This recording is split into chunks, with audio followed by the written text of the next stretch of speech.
50 kilometre ਤੇ ਜਾ ਕੇ ਜ਼ਿੰਦਾ ਬੰਦੇ ਨੂੰ ਅੱਗ ਲਾਣੀ ਪੈਟਰੋਲ ਪਾ ਕੇ ਇਕੱਲੇ ਬੰਦੇ ਦਾ ਕੰਮ ਨਹੀਂ ਹੈਗਾ। ਇੱਕ ਘਰ ਦੇ ਵਿੱਚ ਐਡਾ ਵੱਡਾ ਵਕੂਆ ਹੁੰਦਾ ਤੇ ਕੀ ਗੱਲ ਕਿ ਘਰ ਦੇ ਸਿਰਫ ਦੋ ਜੀਆਂ ਨੂੰ ਪਤਾ ਹੈਗਾ। ਹਵਸ ਮਟਾਉਂਦੀ ਰਹੀ, ਉਹਦੇ ਨਾਲ खेडती रही, ਉਹਨੂੰ ਖਿਡਾਉਂਦੀ रही। अस्सलाम वालेकुम नाज़रीन, मैं हूं एडी मलक और एक बार फिर हम डिलीवरी बॉय रईस केस के बारे में आपको आगाह करेंगे कि इस केस में क्या नई ताज़ी अपडेट है और अब जो कि मुलजमान इस वक्त जेल की सलाखों के पीछे सड़ रहे हैं, वो मर रहे हैं और फिर उनके जो अपने लवाहिकीन वो बार बार रईस की फैमिली को अप्रोच करने की कोशिश कर रहे हैं। ये शुरू में भी हमने आपको बताया था कि कुछ लोग इनके पास आते थे और इनको कुछ पैगामात देते थे, इनके साथ कुछ डील करने की कोशिश करते थे, लेकिन इन्होंने पहले दिन से इनका ये मौक़िफ़ था कि हमने हमारे साथ ज़्यादती हुई है, हमारे जवान बच्चे के साथ ज़्यादती हुई है, जिसको ट्रैप करके जिसको उस मुलजमा ने ख़ुद को ये ज़ाहिर किया कि मैं एक कंवारी लड़की हूँ और फिर उसके बाद उसने उसको अपने प्यार के झांसे में फंसाया। जब उसको बार बार अपने घर बुलाती थी, जब उसके साथ वो रंगरलियाँ मनाती थी और इसी दौरान जो उसका ससुर था उसने देख लिया था। सबसे पहले जब रईस को उसके घर में बुलाया और फिर उस शख्स ने अपने बेटे फरहान को, मुलज़म फरहान को जो है वो लाइव मनाजिर दिखाए, उसने लाइव वीडियो दिखाई, जो कि मैंने जब मुलज़मा का इंटरव्यू किया था तो उसने ये सारी बात बताई थी, तस्लीम की थी कि रईस जब मेरे घर पर आया था, लेकिन उसने उसको उस बयान को जो है ना वो तब्दील कर दिया था। बाद में जब इंटरोगेशन हुई तो उसमें सारा कुछ इन दोनों मुलजमान ने तस्लीम किया कि हमने रईस को किस तरह से कत्ल किया था।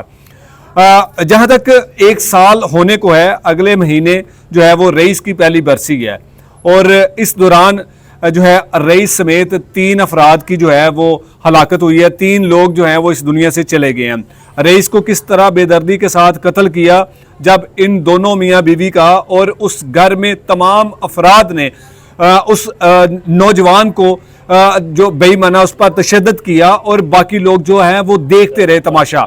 और फिर उसके बाद जब उनका दिल ना भरा, जब उनकी सफाकियत को जब उनकी सफाकियत ख़त्म ना हुई, तो उन लोगों ने उस मासूम की जो जिंदा था, जिस हालात में उसको उसकी लाश को इन्होंने अपनी गाड़ी में रखा और ये खातून जो बड़ा फर बोलती थी और अपने आप को बेगुनाह करने की कोशिश करती थी, उस खातून को उस गाड़ी में वो अपने कम उम्र बच्चे को साथ बिठाती है और तकरीबन 40 से 45 किलोमीटर का फासला तय कर वो वीराने में ले जाकर उस नौजवान को पेट्रोल छिड़क कर उसको आग लगा दी जाती है।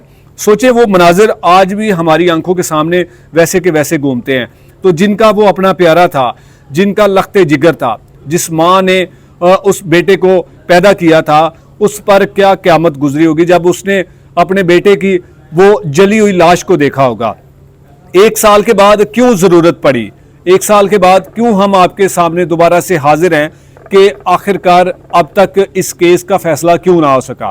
पुलिस ने इसमें बहुत सारी कोताहियां की। स्टार्ट में तो पुलिस ने इनके साथ बड़े अच्छे तरीके से तावन किया और फिर उसके बाद जब मुलजमान की तरफ पुलिस का रुख हुआ तो पुलिस ने मुलजमान के साथ मिलकर साजबाज करके एक जो उसका मरकजी मुलजम था जिसको नामजद किया गया था ततीमा बयान में, उसे पुलिस ने पैसे लेकर छोड़ दिया। वो मुलजम इस वक्त अभी भी आज़ाद है और गाहे बगाहे वो और उसके साथी अभी भी इनको धमकियां देते हैं। मेरे साथ रईस के बड़े भाई शौकत भाई मौजूद हैं। हम इनसे बात करेंगे और इनसे जानने की कोशिश करेंगे कि 1 साल के बाद इस केस में और आपकी जो उम्मीद है वो कहाँ तक कायम है कि आप अपने भाई को इंसाफ दिलवाएंगे या आपको लगता है कि रईस को इंसाफ मिलेगा। शौकत भाई कैसे हैं आप? ठीक ठाक हैं? अल्हम्दुलिल्लाह, शुक्र अल्लाह पाक। शौकत भाई सबसे पहले तो यकीनन आपने मुझे बताया और हमें पहले जब आपके घर आए थे तो मुझे ये पता चला था कि आमना जो कि मुलजमा है उसकी वालदा जो है वो इस दुनिया से चली गई है। ये यकीनन अफसोसनाक ख़बर थी, आपके लिए भी थी, हमारे लिए भी थी, उनके लिए भी थी।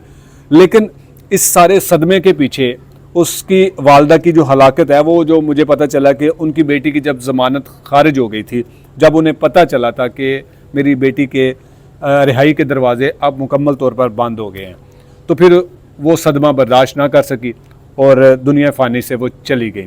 आप क्या समझते हैं कि आपको किस तरह से पता चला, आप लोगों के साथ दोबारा कोई राब्ता हुआ? ਜੀ ਮਲਕ ਸਾਹਿਬ ਬਹੁਤ ਮਿਹਰਬਾਨੀ ਤੁਹਾਡੀ, ਤੁਸੀਂ ਸਾਡੇ ਕੋਲ ਆਏ ਹੋ।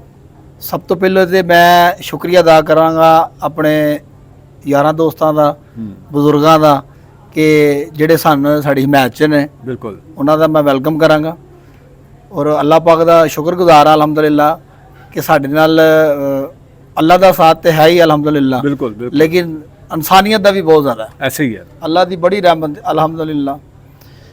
ਅੱਛਾ, ਰਹੀ ਗੱਲ ਆਮਨਾ ਦੀ ਵਾਲਦਾ ਦੀ, हाँ।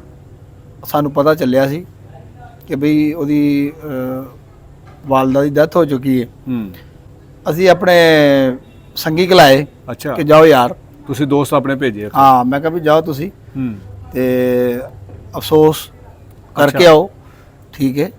ਲੇਕਿਨ ਹੈਗਾ ਕਿ ਇਹ ਹੋਇਆ ਤੇ ਮਾੜਾ ਹੈ, ਹੁਕਮੇ ਰੱਬੀ ਹੈ। बिल्कुल। ਲੇਕਿਨ ਵੇਖਿਆ ਜਾਏ ਤੇ ਸਭ ਤੋਂ ਪਹਿਲਾਂ ਸਾਡੀ ਵਾਰੀ ਆਈ। हाँ, ऐसे ही है। ਸਭ ਤੋਂ ਪਹਿਲਾਂ ਸਾਡੀ ਵਾਰੀ ਆਈ ਕਿ ਮੇਰਾ ਭਰਾ ਗਿਆ, हाँ, ਅੱਲਾਹ ਪਾਕ ਉਹਨੂੰ ਜਨਤਾਂ 'ਚ ਘਰ ਦੇ, ਜਨਤੀ ਰੂ ਅੱਲਾਹ ਦੇ ਹੁਕਮ ਦੇ ਨਾਲ ਇਨਸ਼ਾਅੱਲਾਹ ਤਾਲਾ। बिल्कुल ਉਸ ਤੋਂ ਬਾਅਦ ਮੇਰੇ ਵਾਲਦ ਸਾਹਿਬ ਗਏ, ऐसे ही है। ਉਸ ਤੋਂ ਬਾਅਦ ਮੇਰੇ ਕਜ਼ਨ ਗਏ। अच्छा। ਹਾਂਜੀ, ਹੁਣ ਵਾਲਦ ਸਾਹਿਬ ਗਏ ਸਦਮੇ ਦੀ ਵਜ੍ਹਾ ਤੋਂ, ਪੁੱਤਰ ਦਾ ਸਦਮਾ ਸੀ। बिल्कुल। ਕਿਉਂ ਕਿ ਮੈਨੂੰ ਲਾਸਟ ਟਾਈਮ ਇੱਕ ਗੱਲ ਉਹ ਕਹਿ ਗਏ ਕਿ ਮੈਨੂੰ ਉਹ ਗੱਲ ਬੜੀ ਚੁਭੀ। ਬੈਠੇ ਸੀਗੇ ਤੇ ਮੈਂ ਕਿਹਾ ਅਬੂ ਜੀ ਕੀ ਗੱਲ, ਪਰੇਸ਼ਾਨ ਹੋ? ਕਹਿੰਦਾ ਯਾਰ ਮੈਨੂੰ ਇੱਕ ਗੱਲ ਦੀ ਸਮਝ ਨਹੀਂ ਲੱਗੀ। ਮੈਂ ਕਿਹਾ ਉਹ ਕੀ ਜੀ? ਕਹਿੰਦਾ ਯਾਰ ਪੁੱਤਰ ਦੇ ਮੋਢਿਆਂ ਤੇ ਪਿਓ ਜਾਵੇ ਨਾ ਤੇ ਸਮਝ ਲੱਗਦੀ, ऐसे ही है। ਤੇ ਜੇ ਪਿਓ ਦੇ ਮੋਢਿਆਂ ਤੇ ਪੁੱਤਰ ਜਾਵੇ ਤੇ ਨਹੀਂ ਸਮਝ ਲੱਗਦੀ। ਮੈਨੂੰ ਉਹ ਗੱਲ ਖਾ ਗਈ। 2-3 ਦਿਨ ਲੰਘੇ ਤੇ ਅਬੂ ਦੀ ਡੈਥ ਹੋ ਗਈ। ਮਤਲਬ ਇਹ ਕਨਫਰਮ ਹੋ ਗਿਆ ਕਿ ਯਾਰ ਬਾਕੀ ਸਦਮਾ ਲਿਆ हाँ, ਬਈ ਜਿਹੜੀ ਗੱਲ ਕੀਤੀ ਤੇ ਉਹ ਸਾਡੇ ਵਾਲਦ ਸਾਹਿਬ ਬੜੇ ਦਲੇਰ ਸਨ ਅਲਹਮਦੁਲਿਲਾ, ਅੱਲਾਹ ਪਾਕ ਉਹਨਾਂ ਨੂੰ ਜਨਤਾਂ 'ਚ ਘਰ ਦੇਵੇ, ਠੀਕ ਹੈ। ਮਾਰਸ ਵੀ ਜਾਣਾ ਹੈ। ਉਸ ਤੋਂ ਬਾਅਦ ਰਹੀ ਆਮਨਾ ਦੀ ਵਾਲਦਾ ਦੀ ਗੱਲ, ਦੇਖੋ ਜੀ ਜਿਹੜਾ ਦੁਨੀਆ ਤੋਂ ਟੁਰ ਗਿਆ ਉਹਦੇ ਵਾਸਤੇ ਬੁਰਾ ਨਹੀਂ ਕਰਨਾ ਚਾਹੀਦਾ, बिल्कुल। ਨਾ ਕਹਿਣਾ ਚਾਹੀਦਾ। ਕਿਉਂ ਕਿ ਇਹ ਹੁਕਮ ਹੈ ਰੱਬੀ ਹੈ ਤੇ ਅਸੀਂ ਵੀ ਉੱਥੇ ਜਾਣਾ, ਅਸੀਂ ਉਹਨੂੰ ਬੁਰਾ ਨਹੀਂ ਕਹਾਂਗੇ। ਲੇਕਿਨ ਇਹ ਹੈਗਾ ਕਿ ਇਹਨਾਂ ਨੂੰ ਚਾਹੀਦਾ ਸੀਗਾ ਪਹਿਲੋਂ, ਸਭ ਤੋਂ ਪਹਿਲੋਂ, ਕਿ ਜਦੋਂ ਸਾਡੇ ਭਰਾ ਦੇ ਨਾਲ ਇਹਨਾਂ ਨੇ ਹੱਲ ਦੇ ਕੀਤੀ, ਸੋਚਦੇ ਪਹਿਲੋਂ ਕਰਨ ਤੋਂ ਪਹਿਲਾਂ हाँ जी, ਕਿ ਯਾਰ ਇਹ ਵੀ ਇਨਸਾਨ ਹੈ, ਇਹਦੇ 'ਚ ਵੀ ਰੂਹ ਹੈ, बिल्कुल। ਇਹਦੇ 'ਚ ਵੀ ਅੱਲਾਹ ਤਾਲਾ ਨੇ ਖੂਨ ਦਿੱਤਾ ਹੈ, ਦਿਲ ਦਿੱਤਾ ਹੈ, ਦਿਮਾਗ ਦਿੱਤਾ ਹੈ, ਸੋਹਣਾ ਬਣਾਇਆ ਹੈ। ਯਾਰ ਥੋੜੀ ਅਸੀਂ ਲਚਕ ਕਰ ਲਈਏ, हाँ, ਇਹ ਜ਼ੁਲਮ ਨਾ ਕਰੀਏ, ਨਾ ਜ਼ੁਲਮ ਕਰੀਏ, ਜਾਂ ਇੱਕ ਮੌਕਾ ਦਈਏ। ਬਿਲकुल। ਹੂੰ, ਤੁਹਾਡੇ ਨਾਲ ਰਾਬਤਾ ਕਰ ਸਕਦੇ ਸੀ, ਬਿਲਕੁਲ। ਸਾਨੂੰ ਦੱਸ ਦੇ, ਉਹਨੂੰ ਆਪਣੇ ਕਮਰੇ 'ਚ ਬੰਦ ਕਰ ਲੈਂਦੇ। 15 ਤੇ ਕਾਲ ਕਰਦੇ, ਪੁਲਿਸ ਨੂੰ ਦੇ ਦਿੰਦੇ, ਸਾਨੂੰ ਦੱਸ ਦੇ ਕਿ ਵੀ ਇਹ ਮਾਮਲਾ ਤੇ ਮੇਰਾ ਘਰ ਖਰਾਬ ਹੋ ਰਿਹਾ, ਬਈ ਆ ਕੇ ਦੇਖੋ ਜਾਂ ਸਾਨੂੰ ਮਿਲੋ। ਹਾਂਜੀ। ਅਸੀਂ ਜਾਂਦੇ, ਉਹਨੇ ਮੌਕਾ ਨਹੀਂ ਦਿੱਤਾ। ਸਟਾਰਟ ਤੇ ਕੀਤਾ ਉਹਨੇ, ਆਪਣਾ ਬੇੜਾ ਗਰਕ ਕੀਤਾ, ਹਾਂਜੀ, ਨਾਲ ਸਾਡਾ ਵੀ ਕੀਤਾ। ਬਿਲਕੁਲ।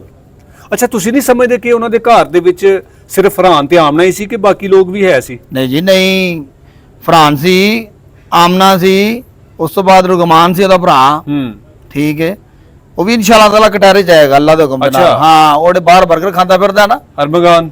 ਹਾਂ, ਰੁਗਮਾਨ ਬਾਹਰ 버ਗਰ ਖਾਂਦਾ ਫਿਰਦਾ ਨਾ, ਅੱਲਾਹ ਦੇ ਹੁਕਮ ਦੇ ਨਾਲ ਇਹਨੂੰ ਮੈਂ ਨਾ ਕੋਕ ਦੀ ਬੋਤਲ ਠੰਡੀ ਪਿਆਵਾਂਗਾ ਇਹੋ ਜੀ, ਅੱਛਾ, ਇਹ ਤਾਂ ਗਲਾ ਬਹਿ ਜਾਏਗਾ, ਬੋਲਿਆ ਵੀ ਨਹੀਂ ਜਾਏਗਾ।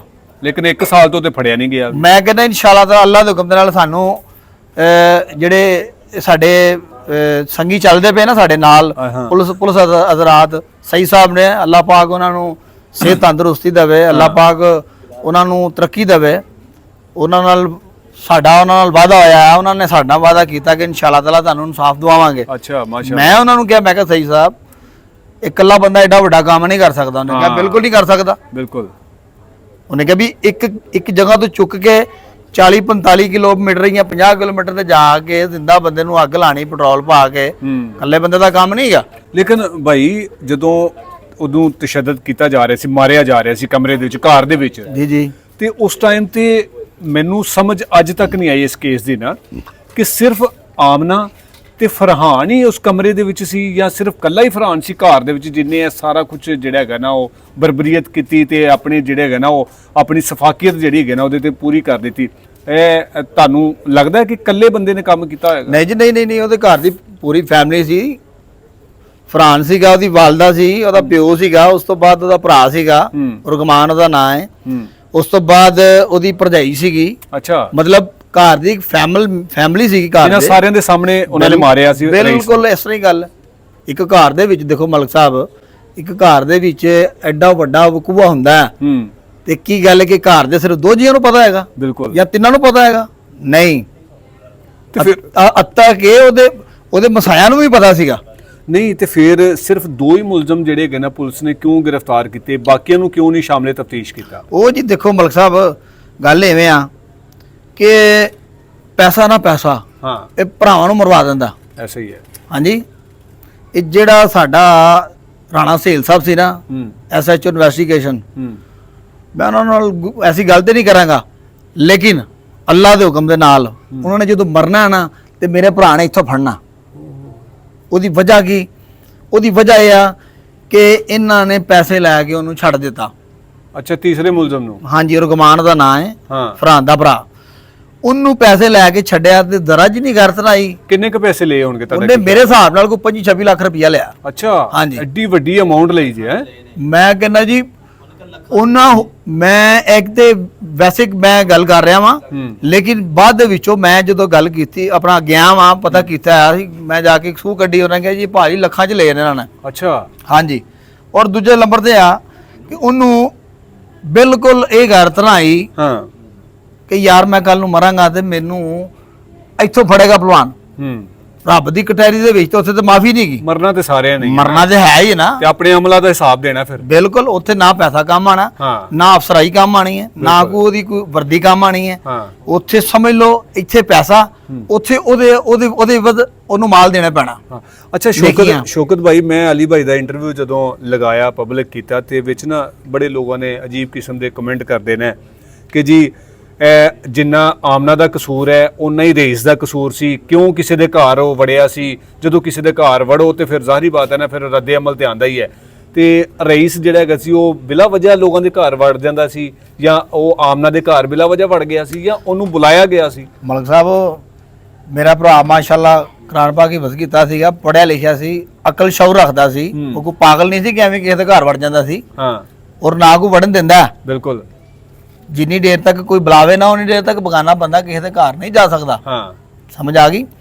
ਇਹ ਗੱਲ ਐਵੇਂ ਹੋਈ ਹੈ ਕਿ ਇਹ ਆਪਣੀ ਹਵਸ ਮਟਾਉਂਦੀ ਰਹੀ, ਓਹੋ, ਉਹਦੇ ਨਾਲ ਖੇਡਦੀ ਰਹੀ, ਉਹਨੂੰ ਖਿਡਾਉਂਦੀ ਰਹੀ ਰਈਸ ਨੂੰ। ਇਹ ਜਦੋਂ ਸੂਰਾ ਹੀ ਆਉਂਦੀ ਫੜੀਚੀ ਹੈ, ਇਹ ਸਾਰਾ ਮਲਬਾ ਉਹਨੇ ਉੱਤੇ ਪਾਤਾ ਉਹਦੇ। ਇਹ ਮੈਂ ਗਾਲ ਇਸ ਤੋਂ ਕੱਢੀ ਕਿ ਉਹਨੇ ਮੈਨੂੰ ਕਿਹਾ, ਉਹਨੇ ਵੀ ਮੇਰੀ ਵਾਲਦਾ ਨੂੰ ਗਾਲ ਕੱਢੀ ਸੀ। ਬਿਲਕੁਲ।